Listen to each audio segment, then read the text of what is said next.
סובל מאהבה וקשה כשאול קנאה. Bismillahirrahmanirrahim. Assalamualaikum warahmatullahi wabarakatuh. Sahabat yang beriman, konflik antara Israel dan Palestina seolah tidak mudah berakhir begitu saja, mengingat ada banyak sumber pertikaian keduanya yang sudah terjadi sejak lama dan insiden serupa terulang kembali. Israel adalah negara yang didirikan atas darah dan penderitaan puluhan juta warga Palestina sejak pertengahan abad ke-20. Dengan dukungan dan lobi dari orang-orang Yahudi yang kaya dan berpengaruh serta doktrinis Zionis, sekelompok ekstremis Yahudi yang mendirikan Israel dan berperang melawan orang-orang Palestina yang berbeda agama dan tinggal di sana dengan damai. Dalam pembahasan kali ini akan menjelaskan fakta menarik tentang Palestina yang tertulis dalam Al-Quran dan bagaimana kemenangan Palestina itu terjadi. Ayat Al-Quran soal kewajiban membela Palestina. Ayat Al-Quran yang menjadi dasar mengapa setiap muslim harus membela Palestina terdapat dalam surah Al-Ma'idah ayat 21 berikut ini, yang artinya, "Hai kaumku, masuklah ke tanah suci Palestina yang telah ditentukan Allah bagimu, dan janganlah kamu lari ke belakang karena takut kepada musuh, maka kamu menjadi orang-orang yang merugi." Surat Al-Ma'idah ayat 21. Ahli tafsir Al-Quran dari Universitas Islam Madinah Syekh Dr. Muhammad Sulaiman Al-Ashkar dalam karyanya Jubdatut Tafsir min Fathil Qadir mendetailkan pembahasan ayat tersebut sebagai berikut. Al-Ardul Muqaddasah atau tanah suci, yakni tanah Palestina, dan makna Al-Muqaddasah yakni disucikan atau diberkahi. Allati kataballahu lakum, yang telah ditentukan Allah bagimu, yakni ditakdirkan untuk kalian berdasarkan ilmu Allah dan dijadikan sebagai tempat tinggal mereka ketika mereka masih taat kepadanya, dan ketika mereka rusak Allah mengeluarkan mereka. Wala tartaddu alayya adbarikum, dan janganlah kamu lari ke belakang, yakni janganlah kalian meninggalkan perintahku dan ketaatan kepadaku serta apa yang aku wajibkan atas kalian berupa peperangan melawan orang-orang yang perkasa karena takut dan lemah. Fatangqalibu khasirin, maka kamu menjadi orang-orang yang merugi, yakni rugi atas kebaikan dunia dan akhirat. Kementerian Agama Republik Indonesia menafsirkan. Tafsir Kementerian Agama Republik Indonesia menjelaskan kandungan ayat tersebut sebagai berikut. Nabi Musa selanjutnya berkata kepada kaumnya, "Wahai kaumku, masuklah ke tanah suci, yaitu tanah Palestina yang disucikan dari kemusyrikan karena banyaknya nabi-nabi yang diutus di tanah itu.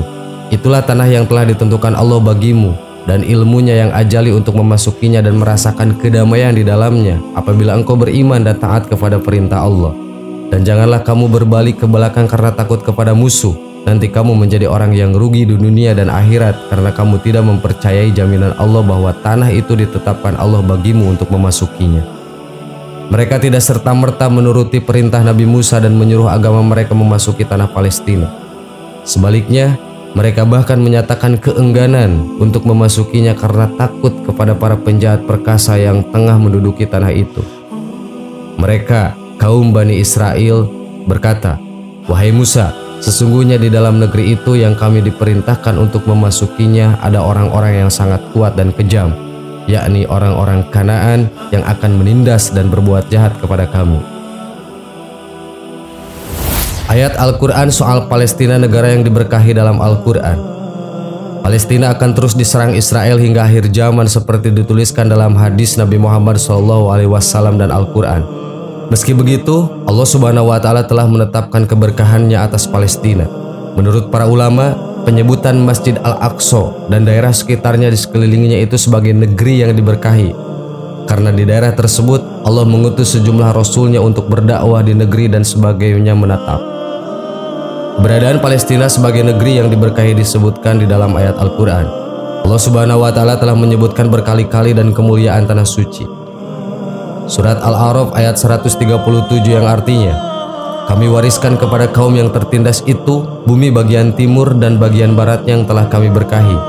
Dengan demikian telah sempurnalah firman Tuhanmu yang baik itu sebagai janji untuk Bani Israel disebabkan kesabaran mereka. Kami hancurkan apapun yang telah dibuat Fir'aun dan kaumnya dan apapun yang telah mereka bangun." Surah Al-Isra ayat 1. yang artinya Allah Maha Suci yang telah memperjalankan hambanya Muhammad pada malam hari dari Masjidil Haram ke Masjidil Aqsa, yang telah kami berkahi sekelilingnya agar kami perlihatkan kepadanya sebagai tanda-tanda kebesaran kami. Sesungguhnya Dia Maha mendengar dan Maha melihat. Quran Surat Al-Isra ayat 1. Ibnu Abbas menyebutkan yang dimaksud dengan kami berkahi sekelilingnya dalam surah Al-Isra ayat 1 itu adalah bumi Palestina dan Urdun atau Yordania. Sementara Abul Qasim Al-Suhaili menyebutkan bumi yang diberkahi tersebut adalah Syam yang meliputi Yordania, Suriah, Libanon, dan Palestina. Sedangkan Imam As-Sawkani menjelaskan bahwa negeri-negeri bagian timur bumi dan bagian baratnya telah kami berkahi padanya negeri Syam, Yordania, Suriah, Libanon, Palestina, dan Mesir. Janji Allah untuk Palestina dalam Al-Quran mengenai permasalahan yang kini berada di bumi Palestina merupakan suatu perkara yang telah ada di dalam kitab suci Al-Quran. Allah telah mengatur sedemikian rupa bahwa turunan dari Bani Israel akan melakukan kerusakan untuk kedua kalinya di bumi tersebut. Sehingga apa yang terjadi sekarang ini merupakan bukti nyata kebenaran dari firman Allah Subhanahu wa Ta'ala itu. Allah Subhanahu wa Ta'ala berfirman, "Dan telah kami tetapkan terhadap Bani Israel dalam kitab itu, sesungguhnya kamu akan membuat kerusakan di muka bumi ini 2 kali, dan pasti kamu akan menyombongkan diri dengan kesombongan yang besar." Quran Surat Al-Isra ayat 4. Sungguh hal tersebut telah terjadi. Israel yang merupakan keturunan dari Bani Israel telah berada pada tingkat kesombongan yang besar. Mereka bangga dengan apa yang mereka lakukan, ditambah lagi dengan dukungan dari negara-negara besar seperti Amerika dan Inggris yang terus membuat mereka merasa di atas. Namun Allah telah menjanjikan kepada mereka bahwa akan adanya hamba-hamba Allah yang perkasa yang dapat mengalahkan mereka. Sementara itu Al-Quran memberikan janji kemenangan dan eksistensi kepemimpinan Islam kepada umat Islam dimanapun berada.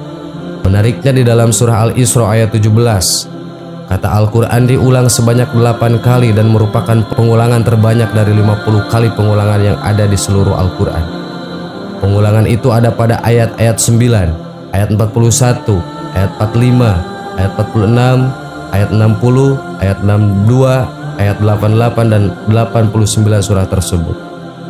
Di dalam ayat-ayat itu disebutkan kata Al-Quran adalah petunjuk, pengingat, pembatas, dan obat, serta Al-Quran merupakan mujizat yang tak tertandingi. Surah Al-Isra mewakili pesan Allah Subhanahu wa Ta'ala kepada umat Islam bahwa untuk menyelesaikan masalah adalah dengan kembali kepada Al-Quran, menjadikan Al-Quran merupakan kekuatan yang tak tertandingi sehingga tidak lagi perpecahan dan ketidakpedulian. Sahabat yang beriman, maka ketika umat Islam menjadikan Al-Quran sebagai solusi untuk mengakhiri berbagai kezoliman yang terjadi di Baitul Maqdis, Palestina, dan Al-Aqsa, itu merupakan pendekatan yang amat dahsyat. Kembali mentadaburi Al-Quran, mengoptimalkan pembelajaran dan pengajarannya, memberikan motivasi generasi penerus umat ini untuk menjadikan ulama Al-Quran, serta mengaplikasikan Al-Quran dalam kehidupan sehari-hari. Niscaya kemenangan umat Islam bukan lagi angan-angan yang ada dalam impian. Wallahu a'lam. Wassalamualaikum warahmatullahi wabarakatuh.